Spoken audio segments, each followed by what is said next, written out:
আমাদের ক্লাসে অর্থাৎ প্রাণীদের শ্রেণীবিন্যাস। তো আমরা পুরোনো ক্লাসে যেগুলো পড়েছিলাম সেখানে আমরা প্রাণীদের শ্রেণীবিন্যাস সম্পর্কে যেগুলো পড়েছিলাম সেখানে আমরা দেখেছিলাম যে প্রাণীদের শ্রেণীবিন্যাসকে মূলত দুই ভাগে আমরা ভাগ করতে পারি। একটাকে আমরা বলি নন কর্ডাটা আর একটা ভাগকে আমরা বলি কর্ডাটা। এটা আমরা আমাদের পুরোনো ক্লাসে শিখেছিলাম। এবং নন কর্ডাটাকে আমরা বলি নন মানে যেটা নেই, অর্থাৎ কর্ডাটাদের বিশেষ কিছু বৈশিষ্ট্য থাকে যেটার জন্য এদেরকে বলা হয় কর্ডাটা, আর সেই বিশেষ বৈশিষ্ট্যটা যে প্রাণীদের মধ্যে নেই সেটাকে আমরা বলি তাদেরকে নন কর্ডাটা।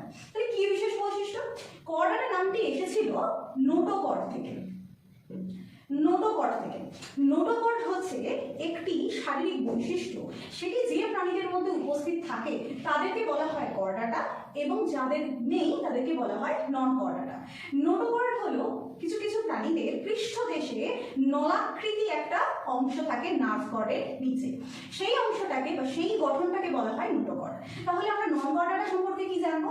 যে সকল প্রাণীদের শরীরের জীবনের কোনো না কোনো দশায় নোটোকর্ডের কোনো উপস্থিতি পাওয়া যায় না, সেই সকল প্রাণীদেরকে আমরা বলি নন কর্ডাটা। আর যাদের জীবনের কোনো না কোনো দশায় নোটোকর্ড উপস্থিত দেখতে পাওয়া যায় তাদেরকে আমরা বলি কর্ডাটা। এবং নন কর্ডাটার ক্ষেত্রে আমরা যে পর্বগুলো পড়েছি সেগুলো হলো পরিফেরা, নিডারিয়া, টিনোফোরা, প্লাটিহেলমিনথেস, অ্যাস্কেলমিনথেস বা নিমাটোডা, অ্যানিলিডা, আর্থ্রোপোডা, মোলাস্কা। এবং আজকে আমরা নন কর্ডাটার যে পর্বটা পড়বো, যেটা আমাদের বাকি হয়ে গেছিল গতদিন, সেটা হলো হেমিকর্ডাটা। সেই পর্বটার নাম হচ্ছে হেমিকর্ডাটা। হেমিকর্ডাটা এবং তারও আগে আমরা একটু পড়ে নেবো ইকাইনোডার্মাটা। হেমিকর্ডাটা সম্পর্কে আমরা আজকে বিশেষভাবে একটু পড়বো। হেমিকর্ডাটা এমন একটা পর্ব, তাকে নন কর্ডাটাও বলা হয় না, কর্ডাটাও বলা হয় না, কিন্তু তার আগে আমরা পড়ে নেবো ইকাইনোডার্মাটা, যেটা আমাদের গতদিনের ক্লাসে বাকি রয়ে গেছে। ইকাইনোডার্মাটা আমরা কিভাবে মনে রাখবো কোন কোন প্রাণীগুলো ইকাইনোডার্মাটা পর্বের হবে? একাইনো বা একাইনোস কথাটার মানে হচ্ছে কাঁটা, কাঁটা বা কণ্টকময় ত্বক।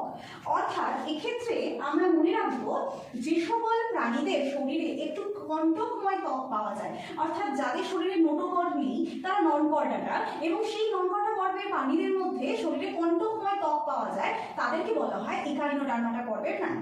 উদাহরণস্বরূপ হিসেবে আমি সবার ফার্স্টেই যে নামটা নিই সেটা হলো, তোমরা খুব তাড়াতাড়ি বুঝতে পারবে, সে হলো তারা মাছ। সে হচ্ছে তারা মাছ। তারা মাছ তোমরা সবাই চেনো, কিরকম না 5খানা বাহু বিশিষ্ট এরকম একটা প্রাণী যাকে আমরা বলি তারা মাছ। এটা আমরা কোথায় দেখতে পাই? সমুদ্রে দেখতে পাই। দীঘা গেলে, পুরী গেলে, যে কোনো সমুদ্রের ধারে কাছে গেলেই আমরা এই তারা মাছটিকে দেখতে পাই। তো প্রধান বৈশিষ্ট্য, ইকাইনোডার্মাটা পর্বের প্রাণীদের গায়ে বা ত্বকে এরকম ছোট ছোট কাঁটা দেখতে পাওয়া যায়, অথবা এদেরকে বলা হয় কণ্টকময় ত্বক, সেই জন্য এদের নাম ইকাইনোডার্মাটা। তাহলে তোমরা যদি উদাহরণস্বরূপ হিসেবে তারা মাছ মনে রেখে দাও, তোমরা কম বেশি সবাই তারা মাছ চেনো, তারা মাছ রেখে দাও, তাহলেই তোমরা চিনতে পারবে বা বুঝতে পারবে যে তারা মাছ মানে ইকাইনোডার্মাটা পর্বের প্রাণী। এছাড়া এদের জল সংবহন তন্ত্র দেখতে পাওয়া যায়। জল সংবহন তন্ত্র, এটা খুব ইম্পর্টেন্ট পয়েন্ট, এটা এমসিকিউতে ভীষণ আসে। কোন পর্বের প্রাণীদের জল সংবহন তন্ত্র দেখতে পাওয়া যায়? আমরা সবাই জানি রক্ত সংবহন তন্ত্র সম্পর্কে পরিচিত। কিভাবে না, আমরা মানুষ, আমরা উন্নত পর্বের প্রাণী, এবং আমরা ছাড়া আরো বিভিন্ন পর্বের প্রাণীদের শরীরে রক্ত রয়েছে, এবং রক্তের মাধ্যমে অক্সিজেন, পুষ্টিদ্রব্য, খাবার, জল ইত্যাদি প্রয়োজনীয় জিনিসপত্রগুলো সারা শরীরে সংবহিত হচ্ছে। ঠিক একই রকম ভাবে রক্ত যেভাবে সংবহন করে প্রয়োজনীয় জিনিসপত্রগুলো, এই ইকাইনোডার্মাটা পর্বের প্রাণীদের শরীরে জল একইভাবে তাদের প্রয়োজনীয় জিনিসগুলো সারা শরীরে সংবাহিত করে। সেই কারণে বলা হয় ইকাইনোডার্মাটা পর্বের প্রাণীদের উন্নত মানের জল সংবহন তন্ত্রের উপস্থিতি লক্ষ্য করা যায়। আর একটা জিনিস এটি খুব ইম্পর্টেন্ট, সেটি হলো টিউফিট।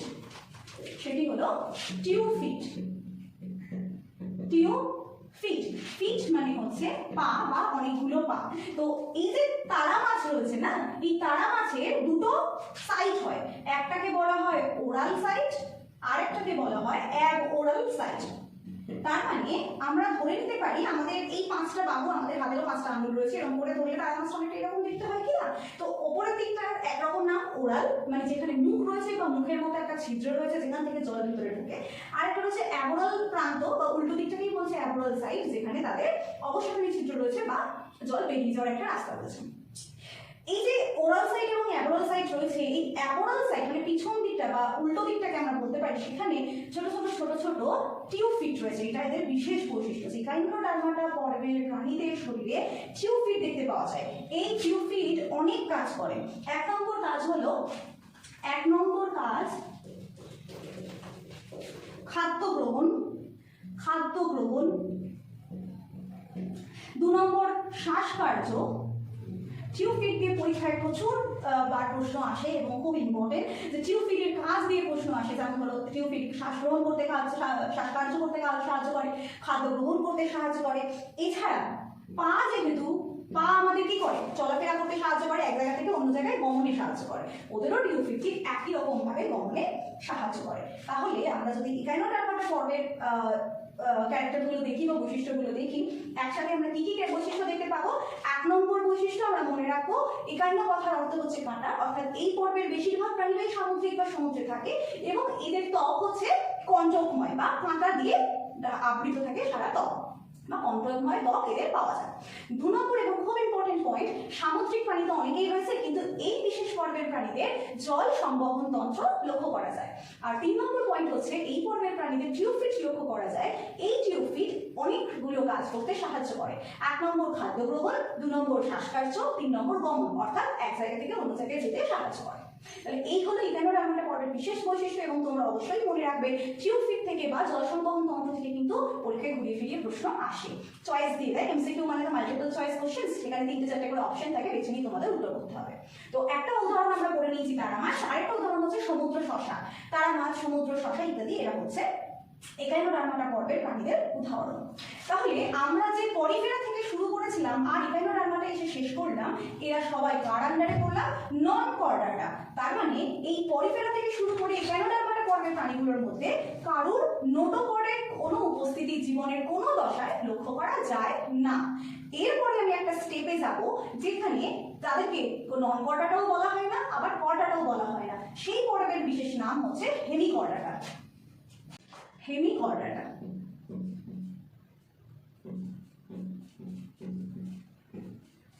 হেমি কথাটার অর্থ হচ্ছে অর্ধেক বা হাফ। আর কর্ডাটা মানে আমি শুরুতেই বললাম বিশেষ একটা গঠন, তার নাম কি, নোটোকর্ড। অর্থাৎ যাদের জীবনের যে কোনো দশায় অন্তত একটিবারও যদি নোটোকর্ডের উপস্থিতি লক্ষ্য করা যায়, সেই পর্বের প্রাণীদেরকে আমরা বলি কর্ডাট। তো হেমি মানে অর্ধেক, কর্ডাট অর্থাৎ অর্ধেক কর্ডেট। তার মানে বোঝাচ্ছে যে কর্ডাটা পর্ব তো নোটোকর্ড থাকলেই তাদেরকে কর্ডাটা বলছে, কিন্তু নোটোকর্ড ছাড়াও নিশ্চয়ই তাদের আরো কোনো ক্যারেক্টারিস্টিক ফিচার্স বা বৈশিষ্ট্য রয়েছে যেটা তাদেরকে রিপ্রেজেন্ট করে বা তাদের বৈশিষ্ট্যগুলোকে পালন করে। সেই রকম ভাবে হেমিকর্ডাটা পর্ব নামকরণ হয়েছে এই কারণেই যে এদের নোটোকর্ড নেই। যদি একটুও নোটোকর্ড কোনো না কোনো দশায় থাকতো তাহলেই তাদেরকে কর্ডাটা বলে দেওয়া হতো, কিন্তু এদের যেহেতু কর্ডাটা বলছে না, তার মানে নোটোকর্ড নেই। কিন্তু খুব বিশেষ একটা বৈশিষ্ট্য, নোটোকর্ডের মতো একটা গঠন তাদের শরীরে উপস্থিত লক্ষ্য করা যায়, তার নাম হচ্ছে স্টোমোকর্ড। তার নাম স্টোমোকর্ড। নোটোকর্ডের মতো একটা গঠন যেটি তাদের শরীরে উপস্থিত রয়েছে, তার নাম স্টোমোকর্ড। স্টোমা কথার অর্থ হচ্ছে মাউথ, ইংরেজিতে আমরা বলি মাউথ বা মুখ। তাহলে এমন নামকরণ কেন হলো?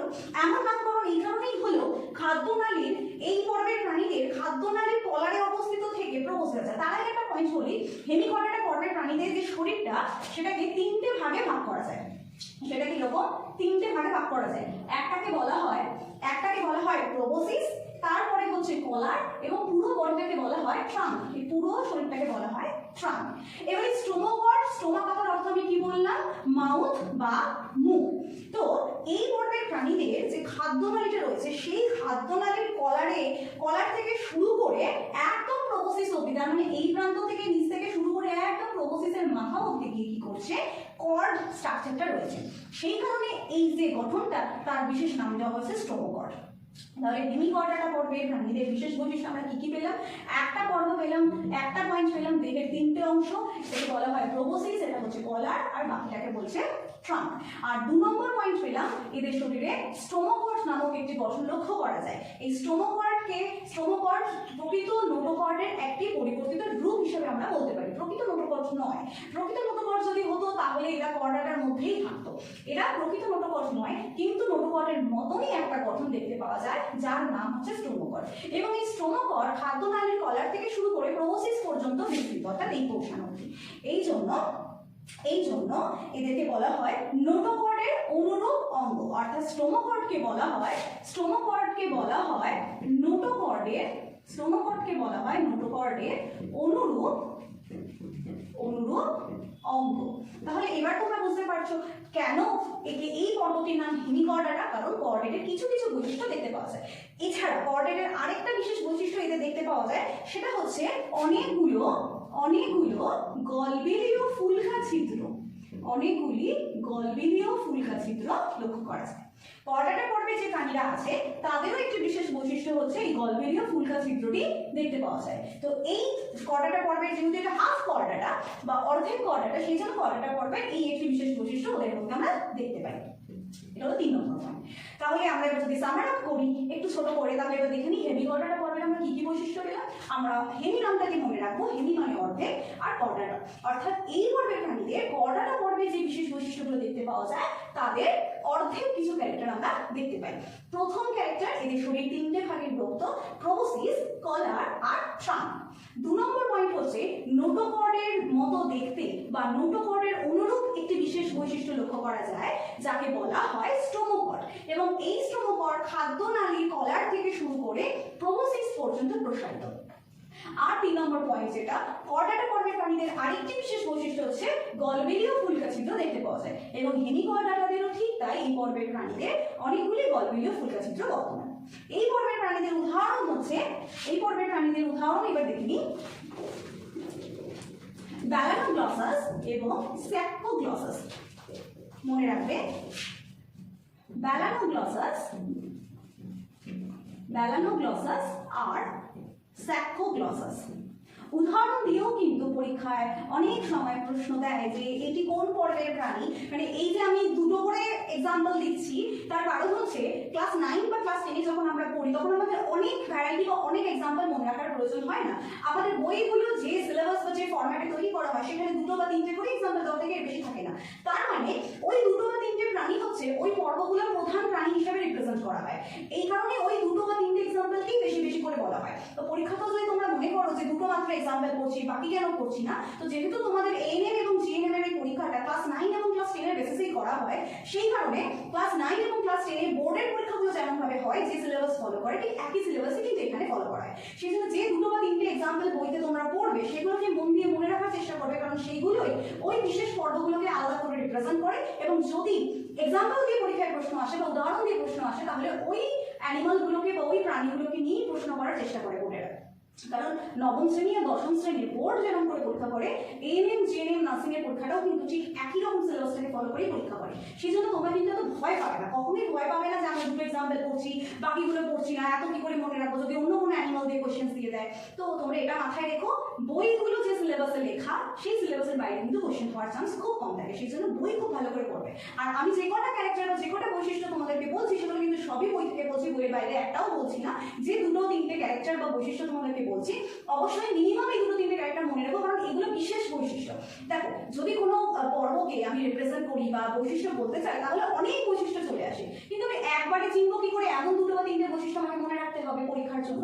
সেইগুলো বইতে যেরকম 2 কি 3টে বা 4টে করে বৈশিষ্ট্য দেওয়া আছে সেইগুলোকেই তোমরা রিভিশন করে পরীক্ষা দিতে যাও। এবার আমরা এখন শুরু করবো পর্ব কর্ডাটা। কি বলবো? পর্ব কর্ডাটা। তো প্রাণী ক্লাসিফিকেশন শুরু করাতেই আমরা কর্ডাটার বিশেষ অনেকগুলো বৈশিষ্ট্য সম্পর্কে জেনে গেছি।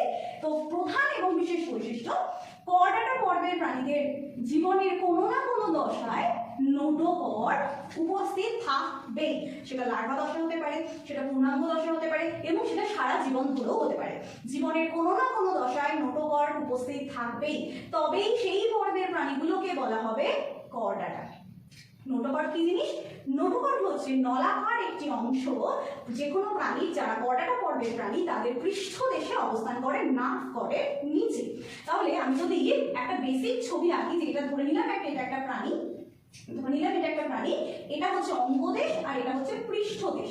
এটা হচ্ছে পৃষ্ঠদেশ মানে পিঠ, আর এটা হচ্ছে অঙ্গদেশ মানে সামনের দিক বা বুকের দিক। তো এইখানে এই উপরের অংশ একটা নলাকার ফাঁপা অংশ থাকে, তার নাম হচ্ছে স্নায়ু বা নার্ভ। এই স্নায়ু বা নার্ভের ঠিক নিচে, স্নায়ু বা নার্ভের ঠিক নিচে একটি ফাঁপা নলাকার অংশ থাকে, ঠিক পাইপের মতো ফাঁপা নলাকার অংশ থাকে। এই অংশটিকে বলা হয় নোটোকর্ড। অর্থাৎ নিচে বা অঙ্গদেশে কে রয়েছে?